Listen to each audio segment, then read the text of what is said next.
Hi, I'm Tejaswini from Words Maya, and today we're going to talk about how to speak so that people want to listen to you. I have a very good friend who, whenever talks, everyone in the room starts listening to her.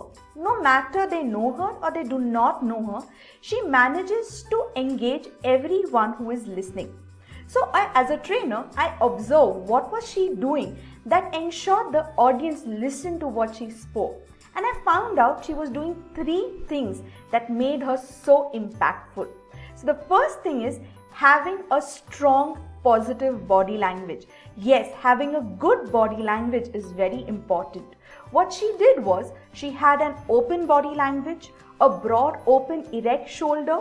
Then she made eye contact with everyone to make them feel included. And the last and very important is she smiled throughout when she was talking. The next thing that she did was voice variation. Every time she spoke, she either increased her volume or lowered her volume. She paused or she spoke fast to capture the attention.